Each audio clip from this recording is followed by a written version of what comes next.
Hello दोस्तों, नमस्कार। हमारा एजे ज्ञान सागर चैनल तरफ से आप सभी को स्वागत है। प्राय लोगों के भीतर ये बात बैठ गई है कि हम तो गृहस्थ हैं, हम तो संसारी हैं।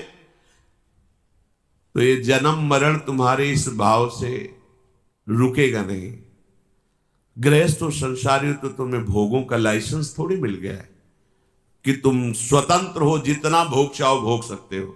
ऐसा नहीं है। भोगों को संयम से, भगवत भाव से, भगवत उपासना का भाव रखकर स्वीकार करो। तुम्हारा लक्ष्य अंशी हरि को प्राप्त करना है। निरंतर प्रभु की प्राप्ति की चाह से तड़पो। ये हम गृहस्थ हैं, हम संसारी, हमारा एक कर्तव्य, तुम्हारा एक ही कर्तव्य है कि सब कर्तव्यों का पालन करते हुए भगवत स्मरण परायण रहो। मां मनुष्मर युद्ध चल। यदि हम ऐसा नहीं करेंगे तो भगवान कह रहे बार बार जन्म मरण को प्राप्त होते रहेंगे। न जाने कितनी माताएं बदली, न जाने कितनी बदलनी पड़ेंगी। यार कहां विश्राम है, कहां चैन से हम रह सकते हैं। किसी की भी निंदा मत करो, क्या चला जाएगा तुम्हारा। अरे जिसको जैसे भगवान चला रहे, तुम अपने को सुधारो। तेरे भावे जो करे भलो बुरो संसार। इतना बढ़िया अवसर मिला धामवास में, तुम एक दूसरे की, अरे यहां ऐसे रहो, तुम्हें कोई नहीं जानता, तुम किसी को नहीं जानते, तुम श्यामा श्याम के लिए आए हो, केवल श्यामा श्याम से मतलब रखो। पर और जगह चाहे कम प्रपंच हो, यहां ज्यादा होता है, क्योंकि भजन में मन नहीं लगता तो एक दूसरे की टांग खींचते रहते हैं। अरे आकाश है, खूब अपनी अपनी पतंग उड़ाओ, दूसरे की काटने की जरूरत क्या है। पर ये बड़ा विचित्र खेल बुद्धि का है कि वो निंदा और स्तुति में, इसी में फंस करके अपने जीवन को व्यतीत कर देते हैं। भगवत प्राप्ति के लिए बिल्कुल असंग होने की जरूरत है। बिल्कुल एकस चरण रहस्य चित्त मनंते से युंजीत तद वृतिसु साधुश्चेत प्रसंगा। अपने को असंग कर ले। संग करे तो भगवत प्रेमी महात्माओं के बीच में ये बाढ़ है, माया रूपी बकरी चर नहीं पाएगी। यदि संतों के समूह में रहते हो तो तुम्हारा अमंगल नहीं हो सकता। अकेले में कभी मन हो सकता है कहीं हमें दुर्वासना में फंसा दे, प्रपंच में फंसा दे, लेकिन साधु संग में है, एक दूसरे पर नजर है और एक भय भी है और एक समूह में शक्ति भी होती है, भागवतिक शक्ति।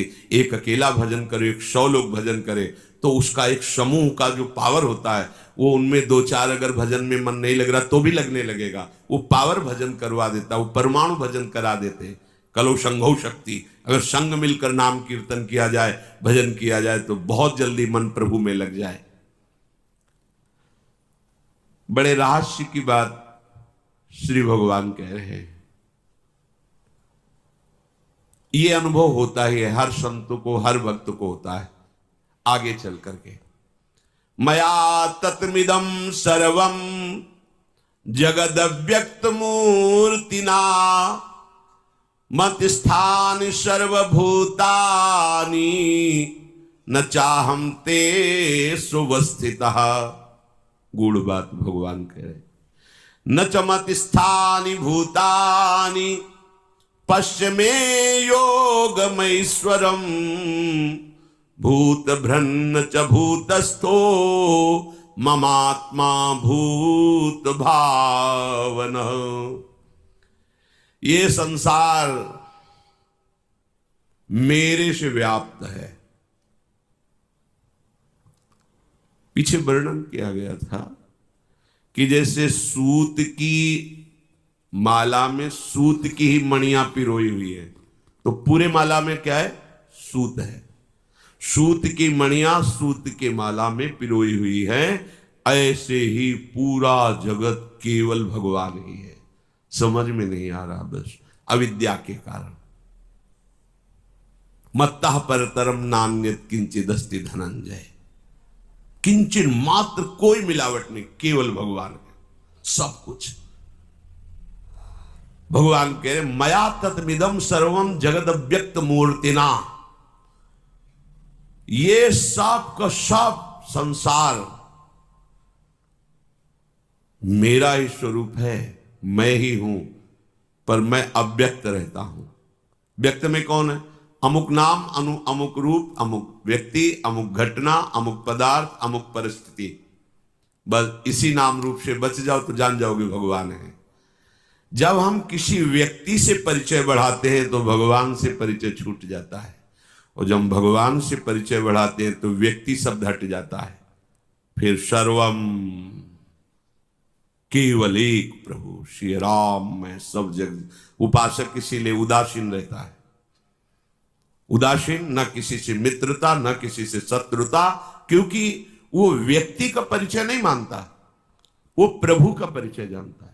जो भी सामने आ गया वस्तु, व्यक्ति, पदार्थ, घटना, स्थिति, वो सब मेरे प्रभु है। सब प्रभु, सच्ची मानिए प्रभु ही बने हुए हैं। वो जब कृपा से प्रकाश होता है हृदय, तब लगता है अरे कितने धोखे में थे।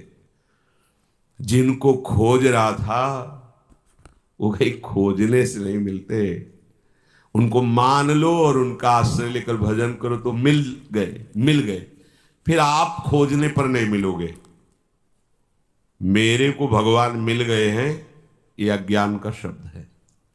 जब भगवान मिल जाते हैं तो केवल भगवान रहते, मेरे को यह हट जाता है। भोरी सखी जी के अनुभव की बात वो कह रहे हैं, कहा कहो गति परम अटपटी, का खोयो का पायो, पावन हारो कहो कौन जब, आप ते आप हिरायो। मैं कैसे बताऊं कि इस गति की कैसी अटपटी गति होती है। क्या खोया और क्या पाया तुम्हें कैसे बताऊं। जिसको मैं खोज रहा था जब वो मिला तो आप ते आप हिरायो पावन हारो। जिसकी खोज कर रहे थे जब वो मिला तो खोजने वाला खो गया। केवल वही। क्यों? क्योंकि खोजने वाला भी वही ही था, वो अपने को भूल गया था। जानत तुम्हें हो जाई, तो जो खोजने वाला था वो खो गया। क्यों? क्योंकि वो वही था। जो कमी थी वो उसी की थी। एक बार सत्संग में कहा था कि 10 लोग नाव में चढ़े और भी भीड़ थी। जब उतरे तो उनका एक गिन लियो, कम तो नहीं है, बड़ी दरिया थी। भीड़ में कहीं बोले 1 2 3 4 5 6 7 8 9, बोले एक गायब है। बोले ऐसा कैसे, तुम गिनो। वो 1 2 3 4 5। तो जो नाविक खड़ा था उसने कहा भैया कोई कम नहीं है, तुम अपने को क्यों नहीं गिनते? तुम तो बाहर 9 गिन रहे हो, 10वें तुम हो। वो 10वें तुम हो। जानत तुम्हें, सच्ची बात। लीला में किशोरी की सेवा में किशोरी स्वरूप ही होकर जाया जाता है। किशोरी महात्मानम किमिशुक। और हरि की लीला में हरि पार्षद हरि स्वरूप ही होते हैं। 10वां तुम हो। अगर तुम अपने को नहीं गिनोगे तो सवाल हल नहीं होगा। जानत तुम्हें ब्रह्मविद ब्रह्मविभो तस्मित तज्जने भेदा अभावात। प्रभु और प्रभु के जन में भेद का अभाव है, अर्थात अभेद वही हो जाता। वही होकर उसी की सेवा में ये प्रेम का मार्ग। पावन हारो ही खो गया। कहो कौन जब आप ते आप हिरायो। मेरे को श्री जी मिल गई है, ये ना मिलने की बात है, नहीं मिली। केवल श्री जी मेरे को जब गायब हो जाए तब जानो ना कि मिल गई। ना काहो सो बोलिबो, ना कोई व्यवहार, अपनी कुंवर किशोरी को जियत निहार निहार। जब ऐसी भावना में तन्मय होगे तो केवल श्री जी रह जाएंगी। मन प्रियालाल, बुद्धि प्रियालाल, चित्त प्रियालाल, अहम प्रियालाल, प्राण प्रियालाल, मैं प्रियालाल, मैं भी प्रियालाल में है। कैसी अद्भुत स्थिति होती है जब। दोस्तों वीडियो अच्छा लगे तो लाइक सब्सक्राइब शेयर आप लोग ज़रूर कीजिए।